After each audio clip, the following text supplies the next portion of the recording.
ke depan nanti saya akan mendiskusikan materi tentang budaya positif. Mungkin materi ini sebenarnya sudah diketahui banyak orang ya. Nah, jadi saya di sini yang pertama membuka dan yang kedua untuk belajar bersama. Jadi nanti kita di sini diskusi saja, saling tukar pikiran. Oke, saya mulai. Bismillahirrahmanirrahim. Assalamualaikum warahmatullahi wabarakatuh. Waalaikumsalam warahmatullahi wabarakatuh.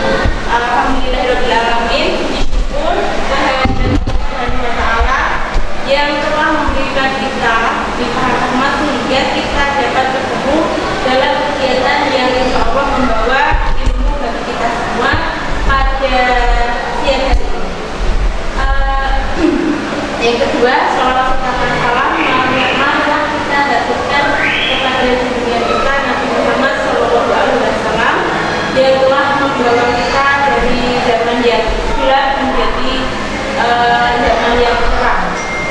Pada kesempatan kali ini, sebelumnya saya izinkan untuk mengucapkan terima kasih kepada rekan-rekan diri semua karena telah bersedia meluangkan waktunya untuk kegiatan diseminasi budaya positif di SMK Kampus, di mana saya sedang mengikuti program pendidikan guru penggerak calon guru penggerak angkatan 9. Untuk pengajar praktik saya, mohon maaf agak terpotong sedikit. Pengajar praktik saya, beliau bernama Ibu Yusi Rumiati, SPD, mengambil makhluk kimia di SMK Muhammadiyah. Kemudian untuk fasilitator saya adalah Ibu Budi Mulyani SP. Beliau adalah pengajar di SMK Madura jurusan pertanian. Sebelum kita masuk ke budaya positif, sebelumnya coba kita saling berpikir budaya positif. Kira-kira menurut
Jadi sebenarnya seorang anak itu bisa dikatakan sudah memiliki gawan badannya masing-masing. Misalkan seperti budaya kita, ini adalah seorang MUA. Dilalah punya putra laki-laki semua. Mas Deva dan adiknya tentunya sudah diberi karunia sama Tuhan berupa tas yang belum jelas yang sama. Fungsinya budaya kita tentunya adalah mempertegas atau memperjelas bakat-bakat dari kedua buah hatinya. Artinya pembelajaran di baru tidak bisa kita menyamakan satu kelas ini kebutuhannya sama semua. Jadi pembelajaran paradigma baru di sini ada kata-kata dirancang berdasarkan prinsip berdiferensiasi. Jadi ketika kita nanti melaksanakan pembelajaran di kelas, ya di kelas, misalkan makro apa ya, makro PPKN misalkan, pendidikan Pancasila, dengan apa dulu ada undang-undang ya, elemennya ada dan misalkan seperti ini, ada anak-anak yang tipe atau menurut kita yang tipe belajarnya adalah auditori, ada yang visual, dan satu lagi adalah kinestetik. Anak yang kinestetik kita perintahkan, kita minta memberikan tugas kepada mereka menghafalkan dari pasal 1 sampai pasal 30 berapa itu susahnya luar biasa. Kemudian anak yang suka dengan visual juga sama, yang audio juga sama. Jadi pada saat kita memberikan tugas, salah satu praktek diferensiasi adalah bisa memberikan tugas sesuai dengan karakter anak murid kita masing. Jadi pembelajaran paradigma baru adalah pembelajaran yang berpihak pada murid. Nah, kemudian ada juga hal yang menarik di sini. Ya mungkin teman-teman di sini sudah ada yang pernah membaca. Dan kebetulan saya kemarin baru saja membaca kembali di buku Sistem Among Ki Hajar Dewantara.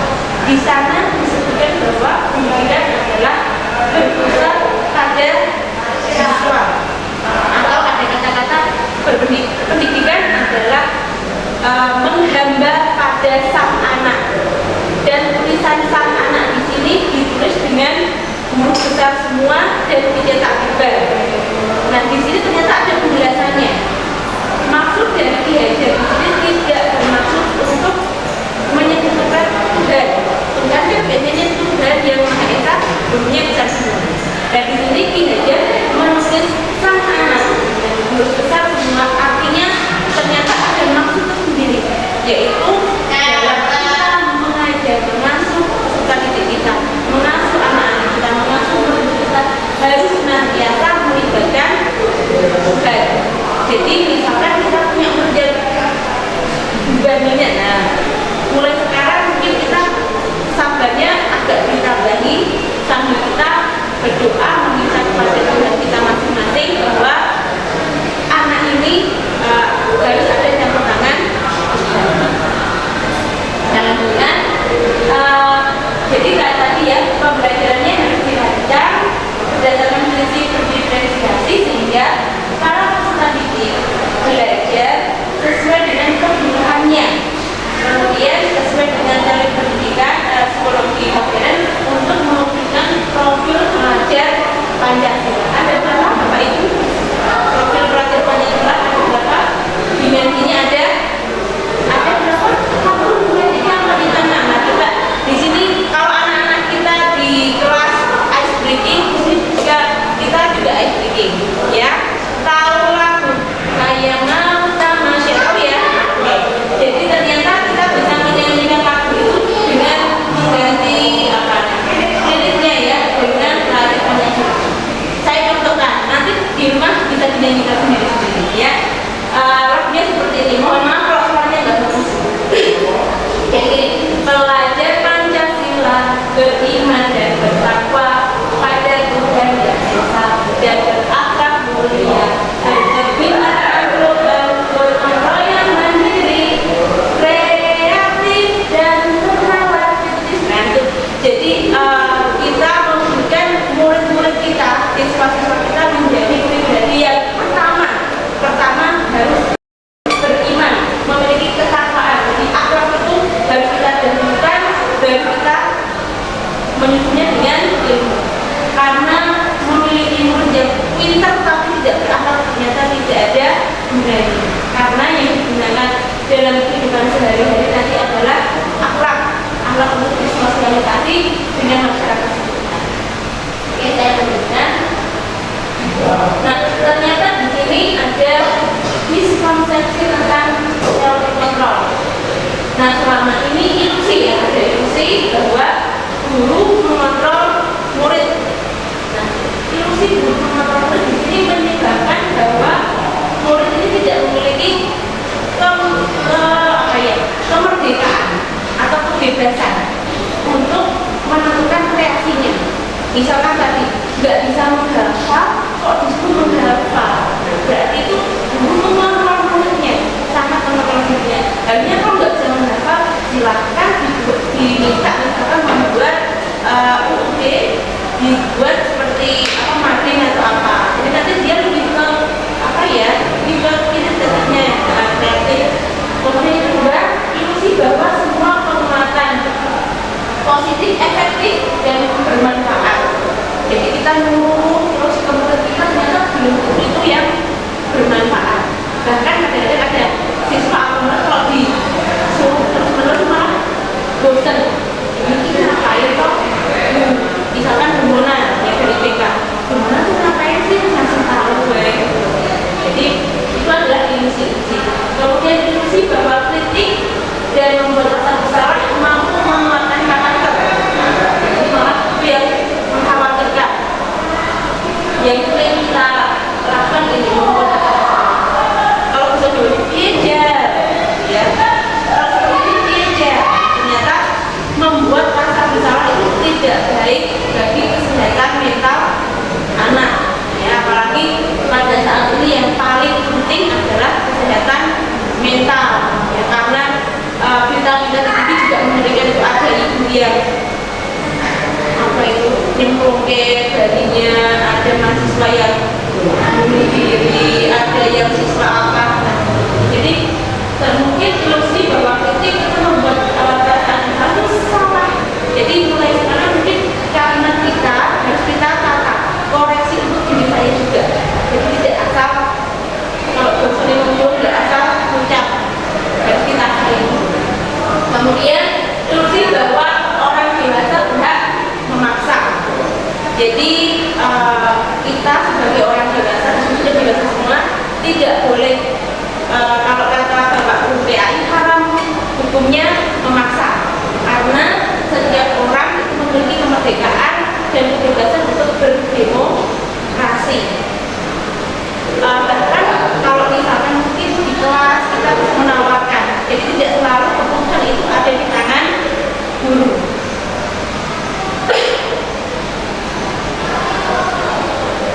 Nah, ini mengubah paradigma stimulus respon ke pendekatan self control. Pertama, realitas kebutuhan kita sama. Selama ini kita menganggap hal seperti itu, kebutuhan kita sama. Tetapi ada kenyataannya di dalam kontrol dijelaskan bahwa realitasnya kebutuhan kita berbeda. Jadi ternyata siswa dalam satu kelas itu tidak bisa kita samakan kebutuhannya.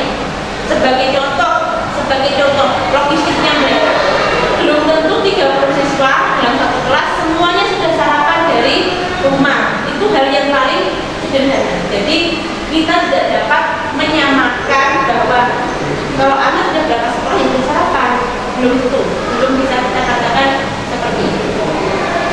Kemudian yang kedua, semua orang melihat hal yang sama. Kemudian semua orang memiliki gambaran yang berbeda. Mungkin contohnya seperti itu.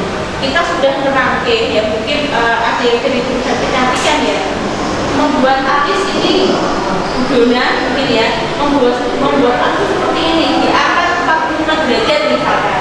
Ternyata benar 45 derajat ya. Kalau buat artis itu berapa derajat ini. Nah, jadi mungkin ada siswa kita yang ketika kita menerangkan seperti itu, oh 45 derajat. Ada yang memahami 45 derajat itu seperti apa sih? Jadi tidak semua orang itu memiliki pemahaman atau gambaran yang sama.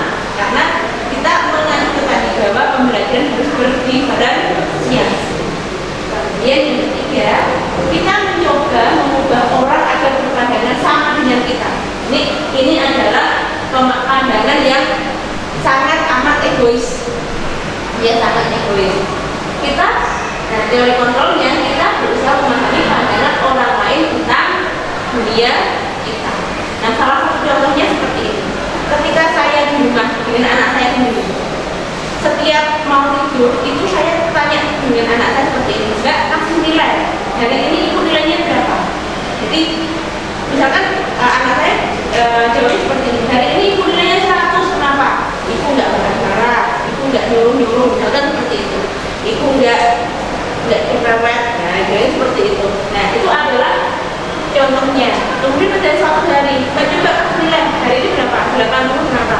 Ibu tadi marah sekali, ibu tadi nyuruh sakit gini. Ketika jadi saya tanya, kenapa kamu nggak mau disuruh? Karena mbaknya baru melaksanakan ini.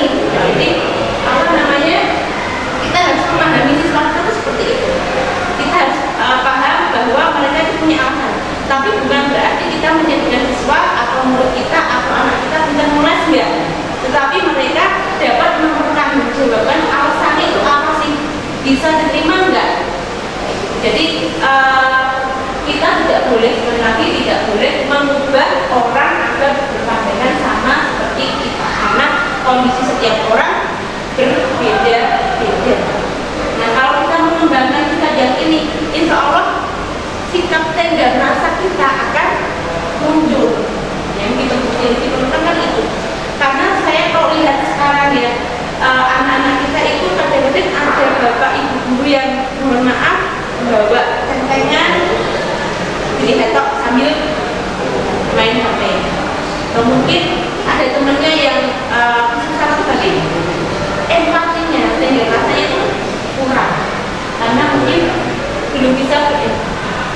Kemudian selanjutnya perilaku buruk dilihat sebagai suatu kesalahan.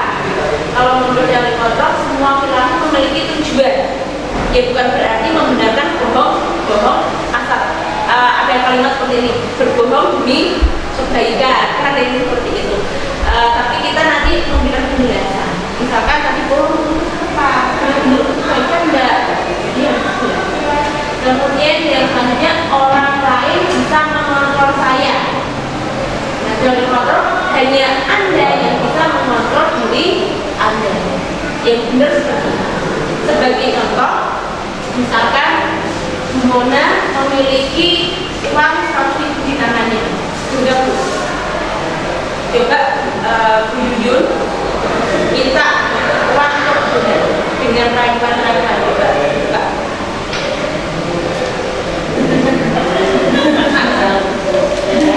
Coba.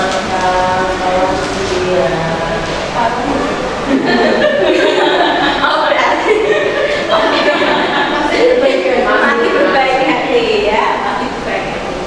Nah kadang-kadang kan ada orang yang seperti itu, nggak mau ditutup. Ini nggak boleh rahasia ya, nggak boleh. Jadi kita kalau tadi Mona masih mau separuh ayo, separuh. Mona berarti berpikir, oh ini tadi belum makan, kasihan ya udah separuh aja. Nah mungkin kalau beda cerita, kalau uangnya 1M ya, 1M kadang-kadang mau diminta lah beda sama banyak kok, itu dia akan diminta terus. Jadi sebenarnya yang baik, maaf, yang baik itu adalah yang bisa mengontrol diri kita adalah diri kita sendiri, sehingga kita tidak mudah terpengaruh arus. Misalkan ada satu siswa kelas di kelas kita yang rajin sekali, di kelasnya itu banyak yang tidak rajin, akhirnya dipengaruhi supaya tidak rajin. Kalau dia bisa menerapkan hanya saya yang bisa mengontrol diri saya sendiri, insya Allah dia tidak akan ikut arus ya. Tapi kalau misalnya dia mudah dikontrol oleh orang lain, dia tidak dapat menentukan tujuan hidupnya. Kemudian selanjutnya, saya bisa mengontrol orang lain, itu menurut respon. Nah menurut teori kontrol, Anda tidak bisa mengontrol orang lain. Artinya kita tidak dapat memaksakan kehendak kita ke orang lain. Kita bisa memberikan kritik dan saran, gitu. Tapi kalau memaksakan tidak. Kemudian pemaksaan, ini menurut respon, pemaksaan ada pada saat hubungan gagal. Nah menurut teori kontrol, kolaborasi dan konsensus menciptakan pilihan-pilihan. Jadi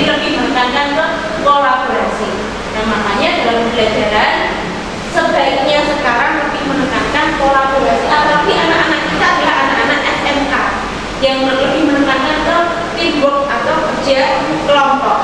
Cuman kadang-kadang realitanya ada enggak di kelas Bapak Ibu satu siswa atau siswa yang enggak dapat kelompok? Ada enggak?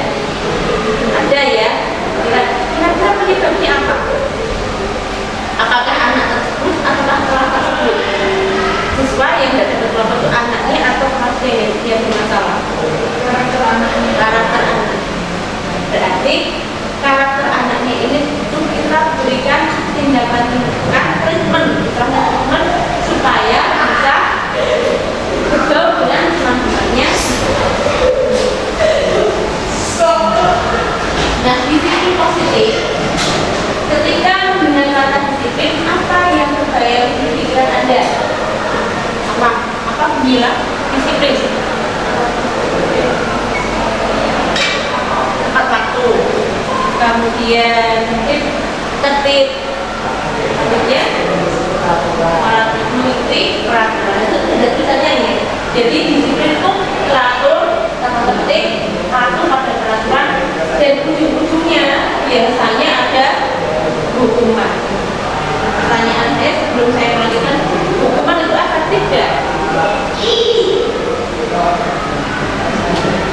Hukuman itu efektif nggak? Karena selama ini kan kita menerapkan hukuman. Hukuman itu efektif nggak? Disiplin positif ini tidak memberikan hukuman. Berarti kalau selama ini kita sering menghukum siswa kita, berarti disiplinnya adalah disiplin negatif. Nah, disiplin positif tidak memberikan hukuman. Hukuman adalah alternatif terakhir banget. Kalau ada pertanyaan seperti ini, berarti sekarang itu nggak boleh, karena menjadi provokatif, mau dijiwet nggak boleh, nanti dilaporkan polisi. Nah, berarti hukum boleh nggak? Boleh, kalau memang anaknya sudah benar-benar keterlaluan, itu boleh kita hukum, tapi menjadi opsi yang paling terakhir. Nah, di mana ada kemerdekaan, itulah harus ada disiplin yang kuat. Jadi selama ini banyak anak-anak kita yang miskonsepsi atau salah paham tentang konsep merdeka. Coba sekarang saya mau tahu pendapat Bapak Ibu di sini. Merdeka itu artinya apa? Merdeka, bebas. Mana yang lain? Bebas, mandiri. Bebas, mandiri. Benar yang mana? Selama ini kan ada yang kalau anak kita kasih tugas misalkan bukan merdeka, berarti bebas, baru dikasih tugas. Ternyata merdeka, konsep merdeka adalah konsep kemandirian. Misalkan seperti contoh ya, contoh tadi kan guru dikasih uang sama pengguna, berapa maksudnya? 50.000. Kalau guru ini bertanggung jawab, setelah dikasih uang, dia akan memberikan makanan. Karena tadi sebetulnya memang makan. Tapi karena di sini guru bertanggung jawab, beli makanannya nggak hanya untuk dia sendiri, untuk keluarganya. Tapi kalau dia bebas tapi nggak merdeka, nggak paham konsep merdeka, tidak untuk uang 50.000 dibuat beli apa? Dia masih tidak 50.000. Tidak karungan. Contohnya seperti itu. Jadi kebebasan untuk lebih merdeka dan nanti bisa mengontrol dirinya. Jadi tidak asal, karena nanti ada konsekuensi yang harus ditanggung. Di sini ada kemerdekaan. Di mana ada kemerdekaan, itulah harus ada disiplin yang kuat. Sumber disiplin itu bersifat self-disiplin ya, jadi kita sendiri yang mewajibkan diri kita dengan self-disiplin, tapi itu sama saja. Sebab jika kita tidak cakap melakukan self-disiplin, wajiblah penguasa lain mendisiplinkan kita. Dan perlakuan demikian itulah yang harus ada dalam suasana yang merdeka. Ini yang menulis ini ya adalah kinerja Dewan. Jadi kata-kata ini saya mengutip dari bukunya kinerja. Nanti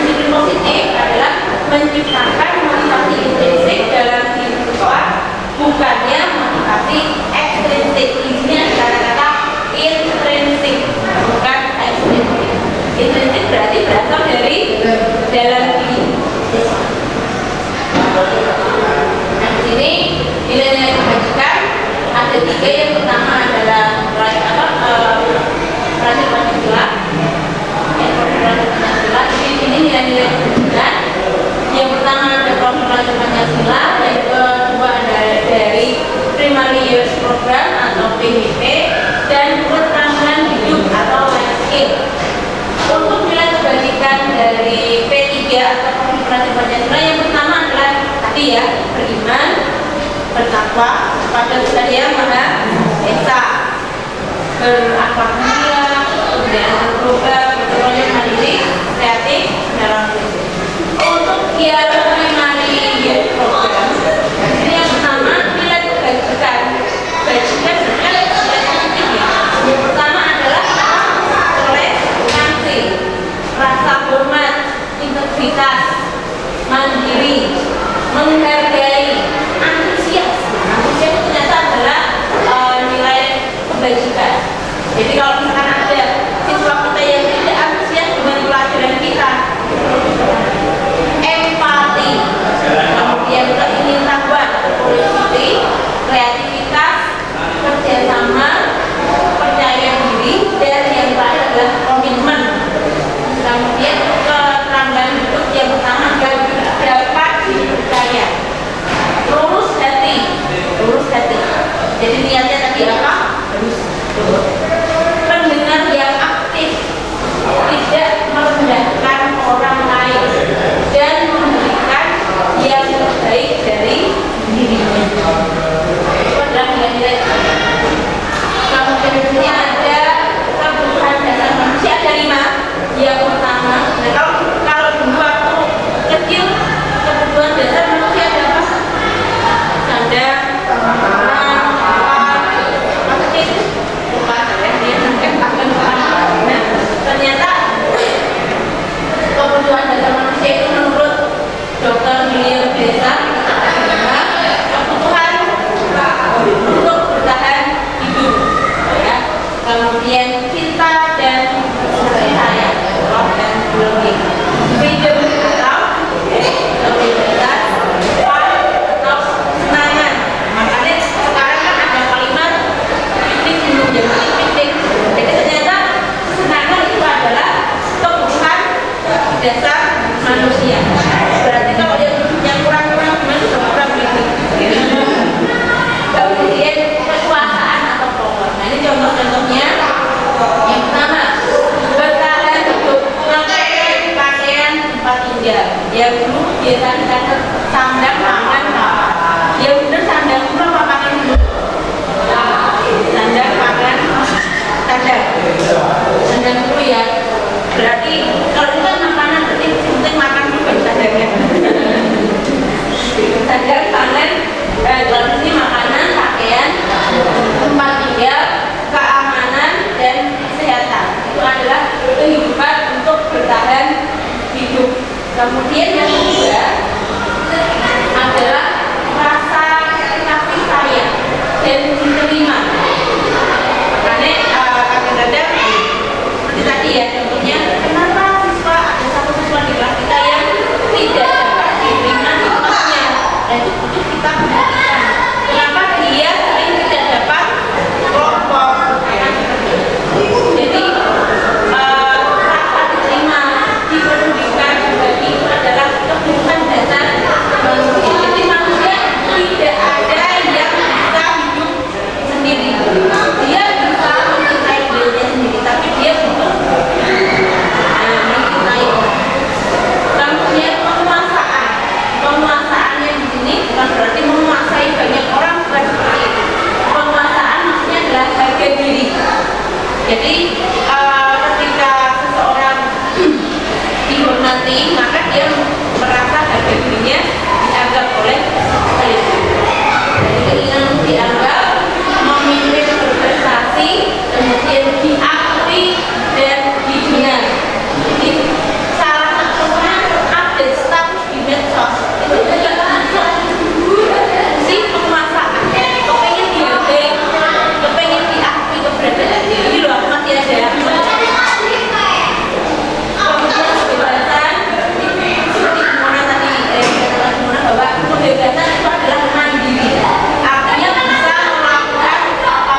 Kerjanya itu berarti motivasi intrinsik atau dari diri dalam diri mereka.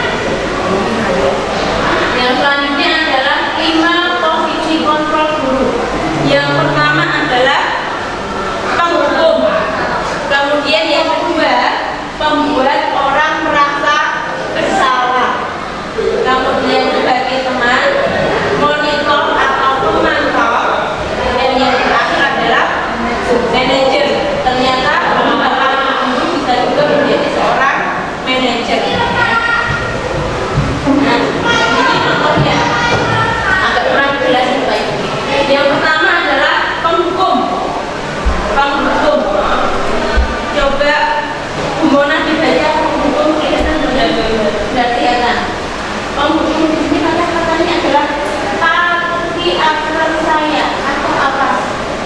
Kan nggak mungkin di aturan saya atau apa, nggak mungkin seperti itu. Dia lebih menghukum Pak Aksal ya. Apa coba? Yang kedua dibaca Pak. Penghukum.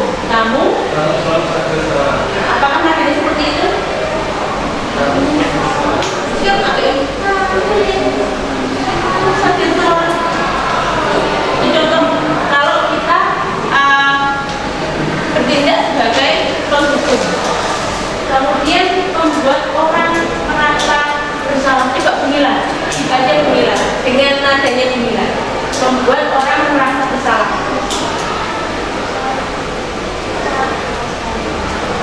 Coba nadanya gimana? Susah ya. Itu akan membuat siswa menjadi merasa bersalah. Maksudnya ibu sangat kecewa sekali dengan kamu. Atau mungkin gimana coba kalau orang tua kamu tahu kamu berbuat seperti ini, itu merasa bersalah. Tapi kadang-kadang siswa kita merasa bersalah bukan atau biasa saja. Biasa saja.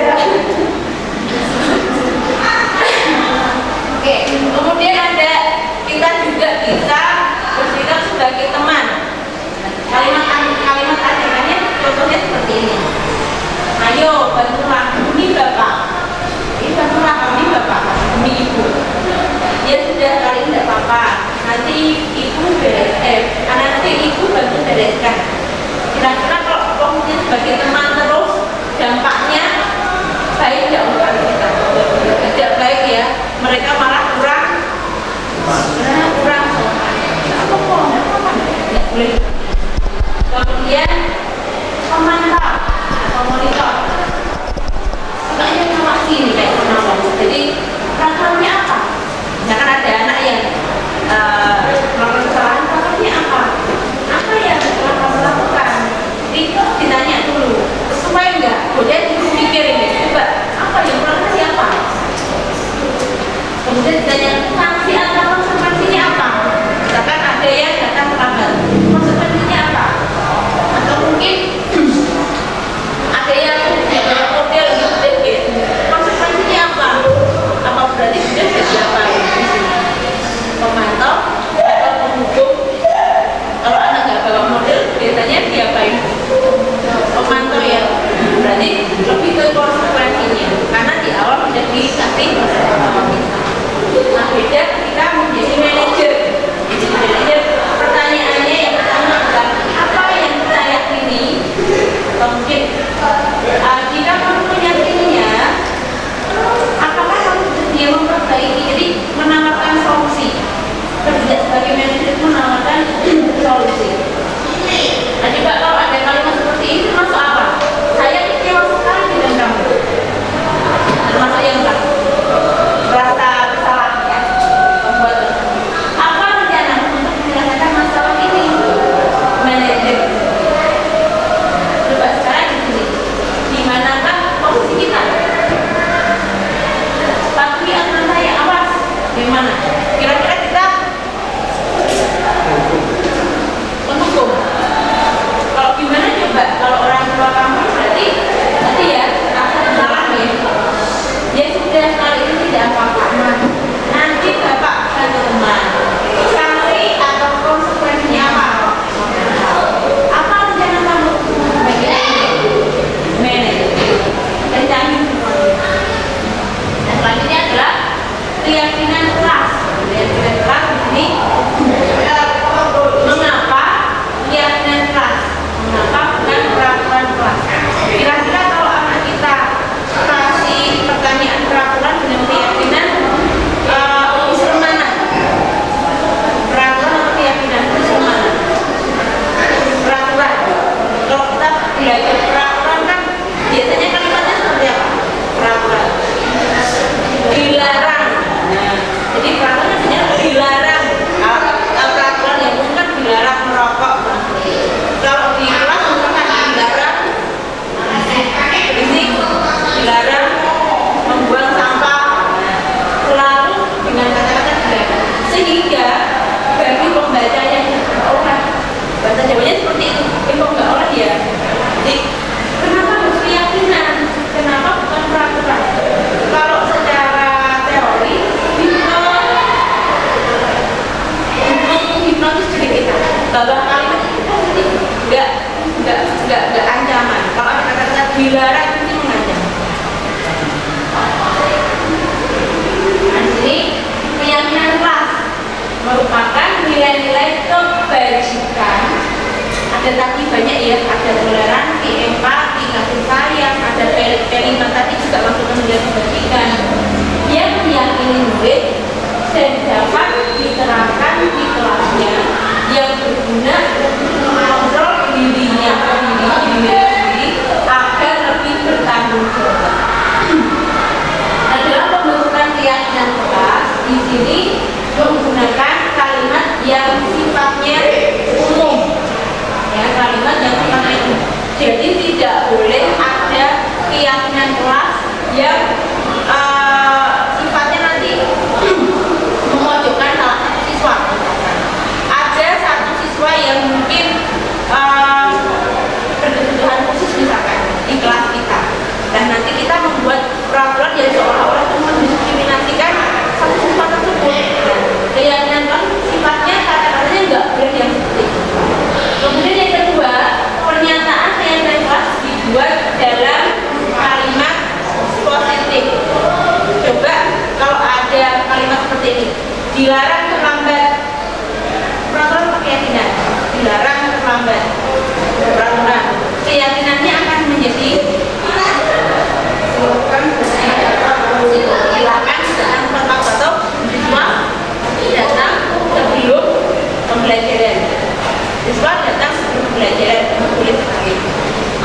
Kemudian sesuai atau sesuatu yang dapat diterapkan di kelas atau di sekolah.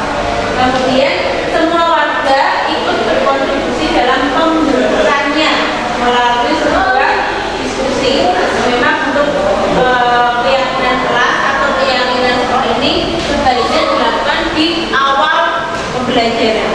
Jadi kita butuh bentuk keyakinan-keyakinan, dan keyakinan ini dibentuk dari kesepakatan. Makanya dalam satu kelas kan biasanya menyuarakan ide-ide, nanti menjadi suatu kesepakatan dan dijadikan keyakinan kelas.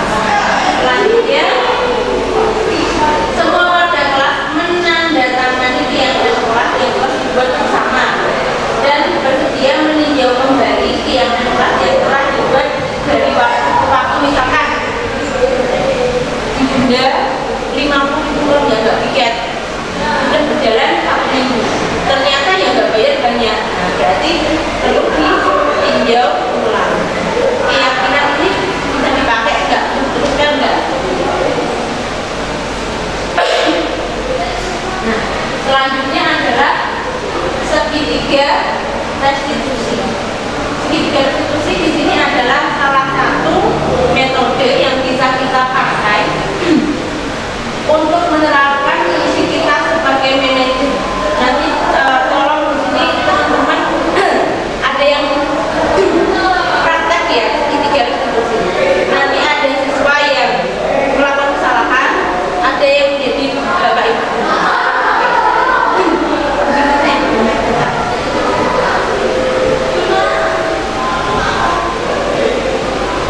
Segitiga restitusi yang namanya segitiga kan ada tiga sisi.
punya murid namanya Resa.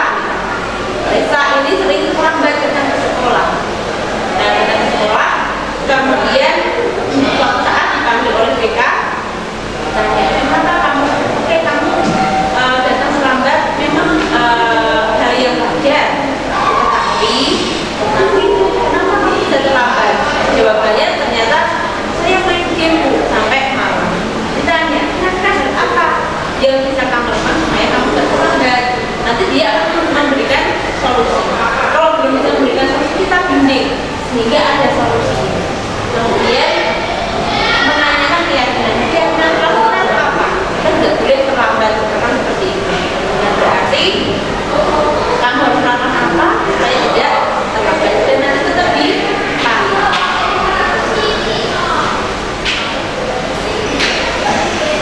Nah, ini kita cerita ya. Ini adalah contoh-contoh pernyataan yang bisa disampaikan ke anak kita. Misalkan, tapi ada yang agak aneh di sini ya. Ibu atau bapak juga pernah melakukan itu.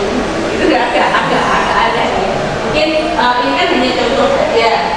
Mungkin redaksinya intinya adalah menstabilkan identitas dia, bahwa dia itu memang terlambat menyadari kesalahannya.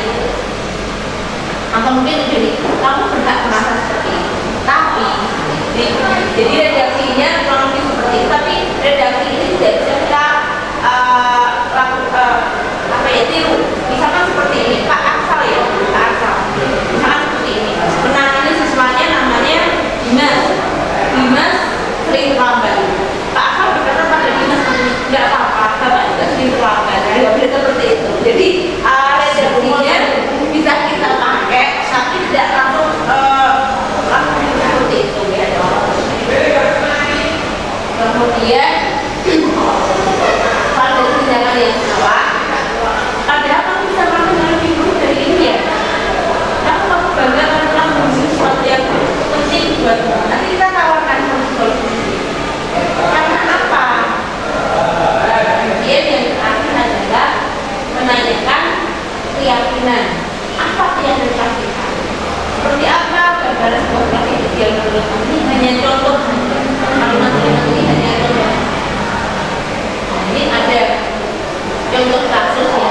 Contoh kasus, cuman ini saya belum ada speakernya. Jadi kasusnya adalah Linda.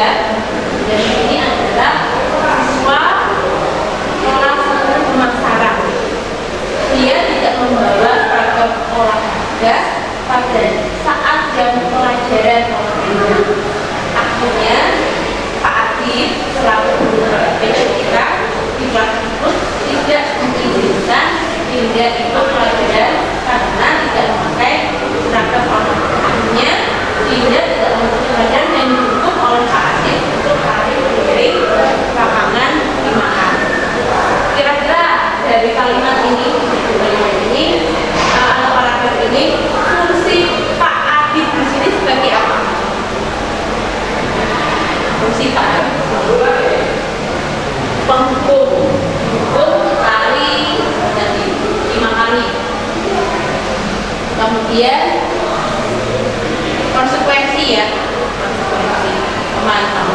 Kalau nggak ikut olahraga, nggak bawa baju olahraga, ya nggak boleh ikut pelajaran olahraga. Kemudian kira-kira coba sekarang Pak apa jadi Pak Adib? Maaf, jadi Pak BK ya, Pak Adib jadi Pak BK. Ketika panjenengan menerapkan aspek 3 restitusi terhadap Linda, pertanyaan pertama yang akan disampaikan ke Linda bahwa Linda tidak membawa baju olahraga itu apa? Oh ya, alasannya seperti ini. Ini ada videonya seperti ini.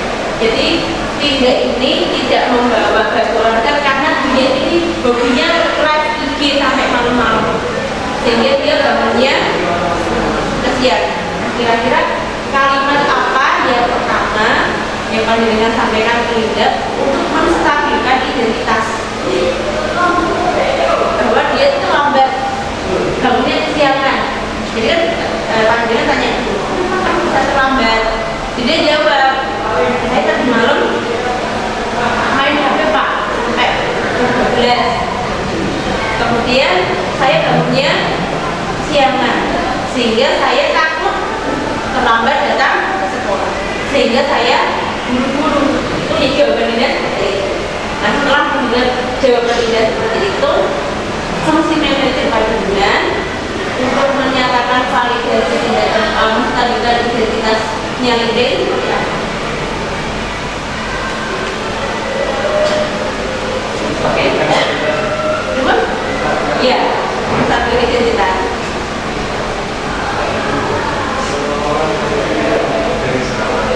Untuk orang pasti pernah salah, itu salah satunya. Mungkin inilah menstabilkan identitasnya Linda. Ya, lupa. Oke, wajar, tidak apa-apa. Saya juga bisa lupa. Jadi itu contohnya seperti itu. Tidak apa-apa, wajar. Lupa itu kalian manusiawi. Anak yang malu-malu ini. Oke, itu adalah wajar. Kemudian yang kedua adalah validasi tindakan yang salah. Kira-kira kalimat apa yang bisa kita sampaikan ke Linda untuk validasi tindakan yang salah? Bagaimana validasi tindakan yang salah?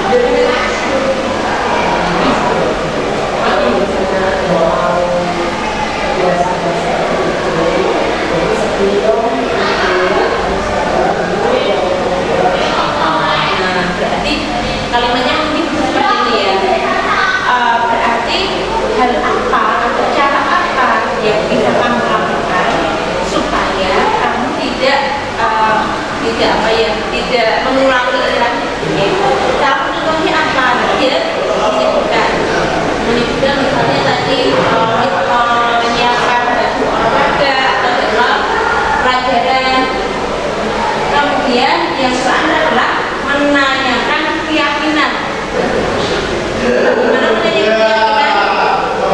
Keyakinan kelas berarti yang membutuhkan adalah antara Pak Adi selaku guru olahraga dengan kelas guru pemasaran. Keyakinan kelasnya adalah memakai baju olahraga saat pelajaran olahraga. Itu yang dinanyakan kepada Linda. Linda menyadari keyakinan tersebut berarti karena sudah menjadi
dilarang makan di kelas, tapi kenyataannya kadang-kadang di jam pertama itu capek banget.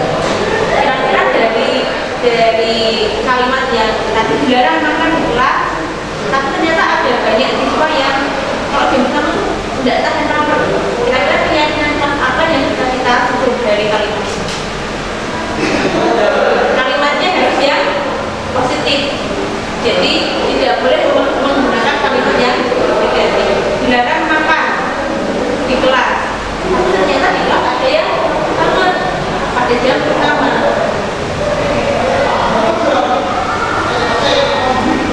Siswa, bentar ya, siswa ya belum makan diberikan waktu 5 menit. Nah, kalau di kelas saya sendiri untuk jam pertama itu boleh makan, tapi maksimal 5 menit. Kalau baru sekali sudah kan kesepakatannya 5 menit, belum habis kan kesepakatannya 5 menit. Jadi saya nggak mau jawab panjang-panjang, kesepakatannya 5 menit. Kurang saja kesepakatannya 5 menit. Salah satu contoh yang bisa kita terapkan seperti itu. Jadi marilah mulai sekarang kita menetapkan pola-pola disiplin positif. Tidak boleh terlalu menjadi teman, boleh tidak ikut, tidak boleh ya, karena ternyata kalau terlalu menjadi teman, terlalu nggak ada jarak antara guru dan murid, ya seperti itu. Jadi nanti akan hilang rasa hormatnya, kurang rasa hormat antara guru dengan murid. Bahkan sekarang mungkin tidak sedikit kita melihat murid-murid yang sama gurunya itu bahasanya jadi kalimat-kalimat atau pembicaraannya itu malah seperti poncongnya TV.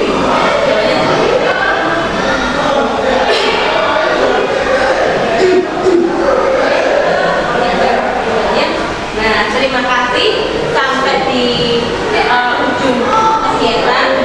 Di sini adalah kita gerakkan siapa yang kita gerakkan adalah pertama adalah diri kita sendiri sebagai motivasi intrinsik bahwa budaya kelompok itu bisa kita mulai harus dari diri kita sendiri sesuai dengan ajaran Ki Hajar Dewantara bahwa di depan memberikan contoh atau kalimatnya biasa dikenal dengan ngaso song. Jadi budaya positif akan bisa kita terapkan di SMK Taman Desa ini asalkan kita secara pribadi memberikan contoh yang positif. Kita tidak mungkin memaksa sesuatu, kita tidak terlambat, tapi diri kita sendiri yang terlambat. Atau sebagai contoh lagi, siswa tidak boleh makan di lab. Ternyata kita makan di lab sampai berantakan. Kemudian lagi kita tidak memperbolehkan siswa main HP. Ternyata gurunya sendiri main HP. Nah mungkin untuk masalah HP itu bukan terus nggak boleh ya, karena memang karena kan kita pakai HP. Nah kita adakan kesepakatan atau keyakinan di awal. Jadi main HP boleh, tapi kalau sepanjang pelajaran main HP salah. Atau bahkan ada yang kasus-kasus tertentu pada saat pelajaran malah dia live ya kita itu. Jadi marilah perubahan positif ini kita mulai dari